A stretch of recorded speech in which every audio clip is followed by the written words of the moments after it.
Hey there guys, gals, and non-binary pals, GM Potter here. Welcome to my channel where I talk about books and bookish things.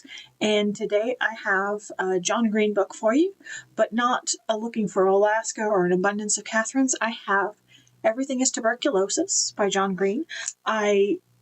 This one is nonfiction, and I have tabbies on here that we will go through.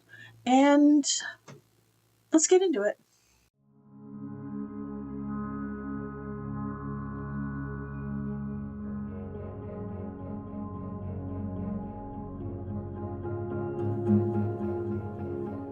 So starting with the blurb on Goodreads, tuberculosis has been entwined with humanity for millennia. Once romanticized as a malady of poets, today tuberculosis is a disease of poverty that walks the trails of injustice and inequity we blazed for it. In 2019, John Green met Henry, a young tuberculosis patient at Laka Government Hospital in Sierra Leone. While traveling with Partners in Health, John became fast friends with Henry, a boy with spindly legs and big goofy smile. In the years since the first visit to Laka, Green has become vocal and dynamic advocate for increased access to treatment and wider awareness of the healthcare inequities that allow this curable, treatable infectious disease to also be the deadliest, killing 1.5 million people every year.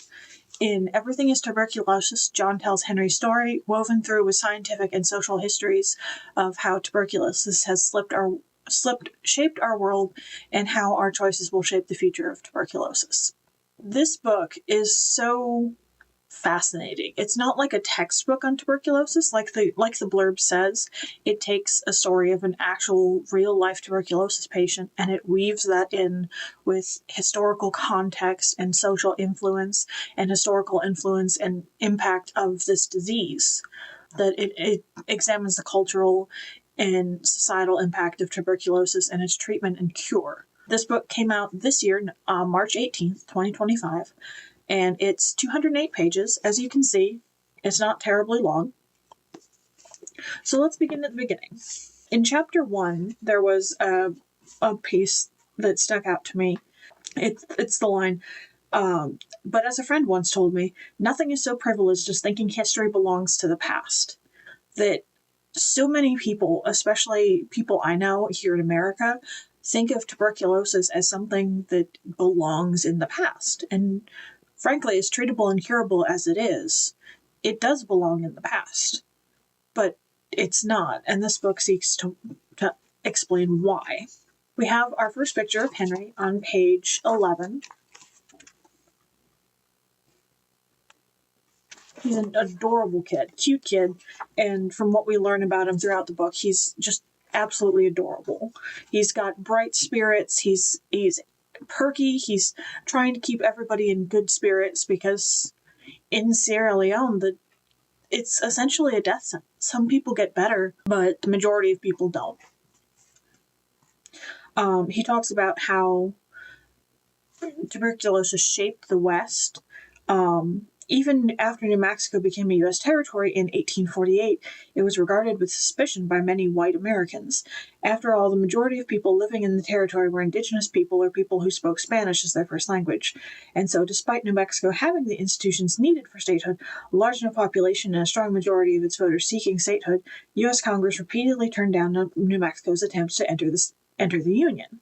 In order to please Congress, New Mexican officials realized they needed to recruit a larger white and English-speaking population. Thus began New Mexico's quest to woo consumptives from the American Northeast and South with the promise of desert air, open skies, and world-class consumption care. That the promise of the West was some things that they touted for healing was a change of scenery, a change of air. That you would leave the urban area that you were in and go to the desert, go to the country, go to the mountains, go to the sea, go someplace not urban, not densely packed and populated, because tuberculosis saw shocking rise during the Industrial Revolution, which this book talks about. It talks about how tuberculosis is often a trope in movies, that you have the character cough into a handkerchief and it pulls away and there's blood on the handkerchief. That's a sign of tuberculosis, that's something that happens with it. And it's something that shaped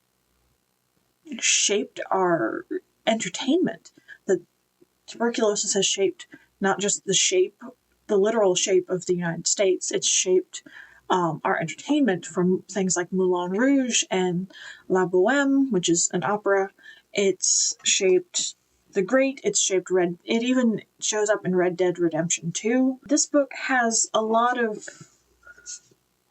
things are shaped by tuberculosis, and it talks about the bottom line, essentially, of tuberculosis and how the treatments are so wildly expensive when they're not that expensive necessarily to actually craft the treatments, but to get screening and to get a personalized protocol costs money, and everything costs money. And he talks about how in Sierra Leone you have all of these half-finished projects because the grant money lasts for 3, maybe 4 years, and that's not enough time to finish anything on a large scale, and so they then go without. And something that he talks about is adherence, or adherence to the protocols, to the regime for treatment, that you have to take. It's a bacterial infection, tuberculosis is, and so you have to take antibiotics, and you have to take them, the full course of them. You can't stop, you can't pause. It's the same way as when your doctor gives you antibiotics for an infection or something. You have to take the full course of antibiotics, because if you don't, you create a superbug. Well, tuberculosis is so disgusting in its essence that if you stop taking your meds for just a couple days, it has a chance to mutate and to develop a defense against that particular strain of antibiotic. And now it's antibiotic resistant, at least to whatever you were taking. So now we've got to find something else. And he talks about how in wealthier countries, this isn't so much of a problem, because you go to the doctor, you take your meds, you go about your day. You take your meds, you can afford your meds, you can do all this stuff. But in countries like Sierra Leone and other impoverished countries, you have to take off work. You have to travel. You have to pay for all of these things, and you have to pay for a place to stay if it's far away from your home. Like, all of these things cost money that you don't have. And there aren't enough tuberculosis hospitals in the country, in these areas that need them. There aren't enough of them because they're simply not profitable, is a thing that comes up. And the drug manufacturers and it says in the book that they say that that's not what it is, according to the manufacturers, but it looks like that's what it is. Like, if you look at it, I mean, if it walks like a pig, oinks like a pig, it smells like a pig, tastes like a pig, it's probably a pig. Chapter 7 is titled The Flattering Malady, and it's women with consumption were believed to become more beautiful, ethereal, or wondrously pure. As Charlotte Bronte put it in a letter she wrote to her sister as her sister was dying of the disease, consumption, I am aware, is a flattering malady.